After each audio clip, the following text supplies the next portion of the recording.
Alhamdulillahirobbilalamin, wassalatu wassalamu ala asrofil wal mursalin wa ala alihi washabihi ajmain.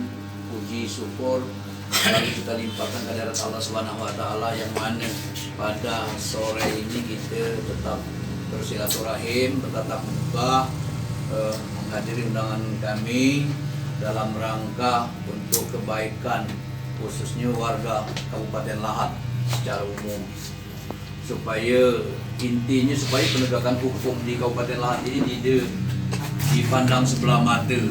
Jadi dalam arti memang penegakan supremasi hukum itu benar-benar minimal 20-30% lah diterapkan. Jadi contohkan tadi kawan-kawan sekalian, kita ini entah itu apa namanya, ormas, LSM, lembaga lain-lain itu kan dipandang sebelah mata, bahkan tidak dipandang sama sekali. Karena kita diberi persatuan dan kesatuan, diberi kekompakan lagi di Lahat ini. Ini yang perlu segera dan secepatnya kita harus bersatu. Lah mati kita umur rasa sama tuh masih main lah. Sementara uang ada pai setahun 2 tahun jadi kades lagu mobil lalap gak, lagu porton segala macam.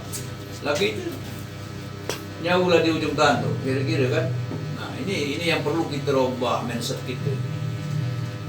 Syarat merubah mindset ini harus bersatu, tapi itu tidak lepas dari itu. Jadi terima kasih kawan-kawan seperjuangan.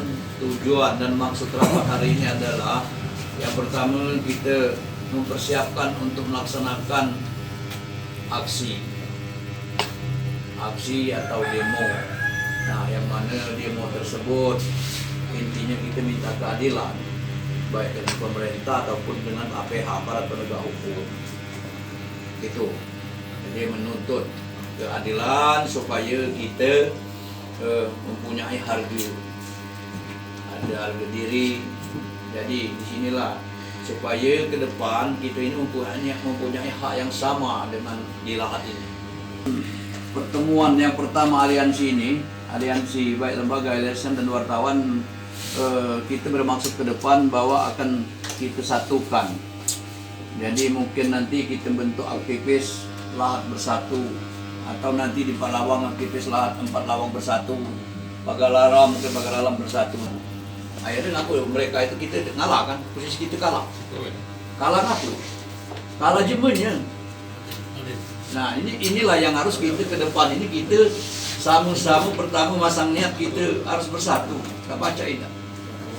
Jadi kalau model ini zaman ini kita tahu dewe kan, setiap permasalahan dilarikan kita ada masalah dengan pemerintah, itu dia lawankan dengan polisi, dengan Pol PP, dipaksa harus itu dilawankan.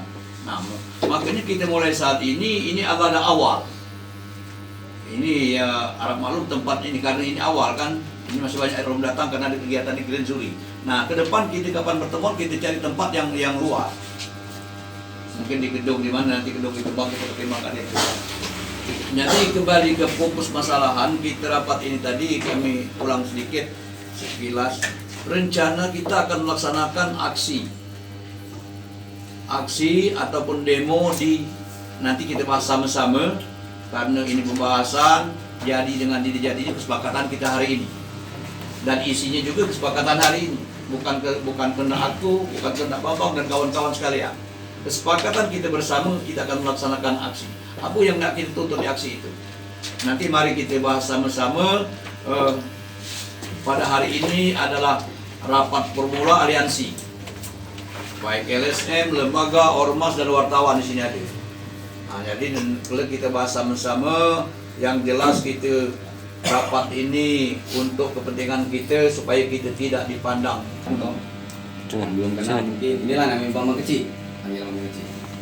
Itu sudah kena pajak, dan pajak itu dikumpulkan untuk menggaji para pegawai negeri, para elit yang ada di Kabupaten Lahat ini.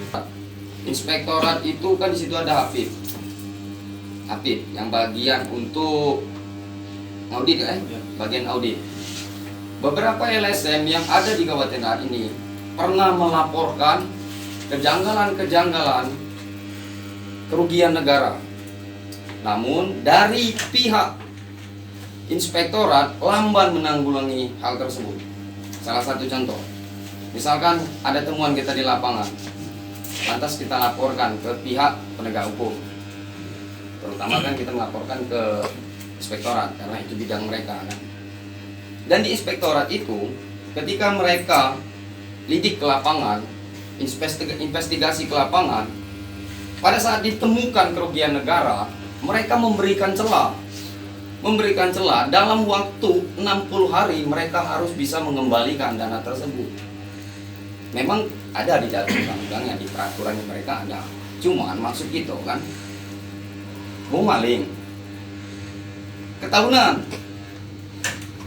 Ketika mereka bisa mengembalikan dalam waktu 60 hari, mereka lolos. Nah itu yang harus kita kejar juga. Yang ketiga enggak? Itu Perkenalkan, kenalkan, nama Polisi Mantri, lembaga PPI, Badan Peneliti Independen. Nah ini membahas masalah COVID ya. ya, Dulu Beo, ya. Dulu kan. Ya, tanya. tanya kan itu masalah dana COVID ini, waktu ada kan program Misbar. Ya. Nah, Misbar dulu kan 3 tahap kan, 3 bulan kan. Nah, Misbar lu berapa yang dibagikan per bulan? Berapa ribu? Apa namanya? Yang terkena dampak COVID di Kabupaten Lahat. Nah, kalau di kabupaten lain mungkin biasanya itu dibagikan cuma sebulan. Kalau di Lahat ini belum tahu gitu kan. Terutama kami juga dari PPI juga baru berkecimpung di Kabupaten Lahat ini kan. Nah, itu masalah di Misbar. Nah, sudah tuh di sosial apa program dia di rumah sakit. Nah rumah sakit ini kan penanggulangannya. Nah itu yang perlu kita kaji lagi ya. Perlu kita kaji lagi. Nah sudah tuh masalah penegakan hukum. Penegakan hukum itu kalau masalah pengembalian dana, hasil audit BPK itu tidak punya hukum tetap berjalan itu. Yang masalah pengembalian itu secara perdata. Jadi ada temuan di audit, ada gawean di audit, temuan BPK, pengembalian sekian. Itu secara perdata. Tapi secara pidana tetap kasarnya mereka ini maling. Nah itu kan. Nah, jadi kalau kita kejar lagi proses hukumnya tetap berjalan itu. Walaupun sudah dikembalikan. Masih tetap pidana. Kalau secara perdatanya benar, mereka sudah kembalikan. Tapi secara pidana tetap jalan. Itulah menurut dari kami. Sekian, terima kasih. Sekian di situ di struktur ini COVID ini aku masuk di situ. Nah jadi kalau yang Misbar itu Pak Boni itu miskin baru namanya dulu. Ya. Pendataannya secara maraton waktu itu. Tapi sampai saat ini Misbar ini tidak direalisasikan. Misbar ini tidak direalisasikan. Sepengetahuan aku ke dinas sosial itu. Ya, ini Tidak direalisasikan. Yang program miskin baru. Ya. Nah itu. Nah makanya kita harus sepakat berkoak-koak karena 23,364 itu sudah realisasi.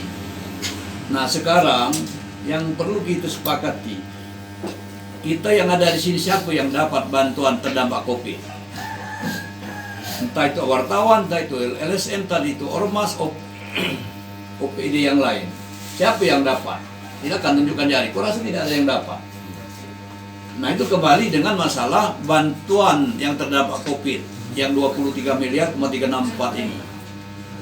Nah sekarang para rekanan media dan LSM ormas ini dikemanakan? Ini kita berbicara dengan kita sendiri kan, walaupun aku bagian dari struktur itu. Namun pada faktanya Misbar tidak dilaksanakan.